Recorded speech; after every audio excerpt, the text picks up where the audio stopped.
Hi hello everyone, welcome to searching birds. இந்த video நீங்கள் பார்த்துட்ருக்கீங்கன்னா மறக்காமல் லைக் பண்ணுங்கள், ஷேர் பண்ணுங்கள், கமெண்ட் பண்ணுங்கள், மறக்காமல் சப்ஸ்கிரைப் பண்ணுங்கள் நண்பா. நம்ம இப்போ எங்கே இருக்கோம்னு பார்த்தீங்கன்னா தேனியில் புதிதாக கட்டப்பட்டு வரும் இந்த ரயில்வே ஸ்டாப்பேஜ் அப்படின்னு சொல்லக்கூடிய ஒரு சின்ன ஸ்டாப். அதாவது பார்த்திங்கன்னா தேனி கலெக்ட்ரேட் பக்கத்தில் ஒரு சின்னதாக ஒரு பிளாட்ஃபார்ம் ஒன்று ரெடி பண்ணிகிட்டு இருக்காங்க. அது ரொம்ப நாளாகவே ஒரு மாதத்துக்கு முன்னாடி இருந்தே ஸ்டார்ட் பண்ணி போயிட்டுருக்கு. இதுக்கு முன்னாடி அப்டேட்டும் நம்ம பழைய சேனலில் போட்டிருந்தோம். அது எதிர்பாராத விதமாக ஹேக் செய்யப்பட்டது. அது ஒவ்வொரு தடவையும் நம்ம சொல்ல வேண்டிய சூழ்நிலை ஆயிடுச்சு. ஸோ அதே மாதிரி இப்போ இந்த பிளாட்ஃபார்ம் வந்து பார்த்தோம், பயங்கரமாக அந்த லென்த்து பயங்கரமாக கட்டியிருக்காங்க. ஒரு 100 மீட்டருக்கு மேலே கட்டியிருக்காங்கன்னு நினைக்கிறேன். பார்க்கும்போது அப்படி தான் தெரியுது. இதில் என்னென்னா நிறைய பேருக்கு என்ன சந்தேகம்னா, இது என்ன ஒரு சிங்கிள் லைனில் தான் இருக்கே, இதில் எப்படி இறங்கி வருவாங்க, இதுக்கப்புறம் படி கட்டுவாங்களான்றத ஒரு சின்ன சந்தேகமாக இருக்குது. எனக்கும் அப்படி தான் தோணுச்சு. இறங்குறதுக்கு மட்டும்தான் இருக்குது, அதுக்கப்புறம் இறங்கி வர்றதுக்கு இன்னும் மறுபடியும் கட்டுவாங்கன்னு நினைக்கிறேன். இப்போதைக்கு ஒரு லேயர் வச்சுருக்காங்க.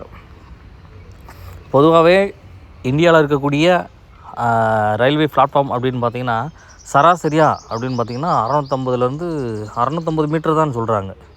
அதுதான் வந்து சராசரியான ஒரு பிளாட்ஃபார்மோட லென்த்து.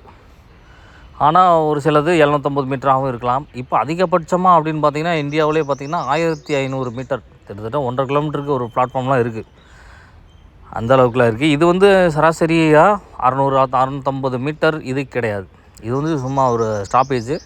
இது எவ்வளோ தூரம் இருக்கும்னா ஒரு 150 மீட்ரு அந்த மாதிரி சொல்கிறேன். 150லேருந்து 160 இதுக்குள்ளே தான் இது இருக்கும் அப்படின்ற மாதிரி தோணுது. ஸோ அதுலேயும் நிறையா உள்ளே பார்த்தேன், நிறைய விஷயங்களை தேடி பார்த்ததில் 150 to 60 இந்த லென்த்து தான் இருக்கும் அப்படின்ற மாதிரி சொல்கிறாங்க பிளாட்ஃபார்ம்னாலே. நிறைய பேருக்கு சந்தேகம் என்னென்னா, இதுதான் ஒரே ஒரு லேயர் வச்சுருக்காங்களே, இதில் எப்படி இறங்கி போவாங்க அப்படின்னு. பட் இது ரொம்பவே யூஸ்ஃபுல்லான ஒரு பிளாட்ஃபார்ம். புதிய பேருந்து நிலையத்துக்கு ரொம்பவே பக்கமாக கொஞ்சம் சீக்கிரமாக போக முடியும்.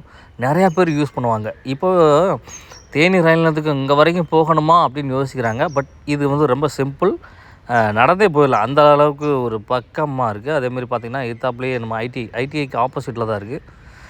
பார்த்திங்கன்னா தெரியும், இதிலே டிக்கெட் கவுண்டரோடு வருதுன்னு நினைக்கிறேன். அந்த சின்ன பில்டிங் இதுக்கு முன்னாடி டிக்கெட் கவுண்டர் தான் இருந்தது. ஸோ இப்போ அது ஒர்க்கிங் ப்ராசஸ் ஆகிட்டுருக்கு.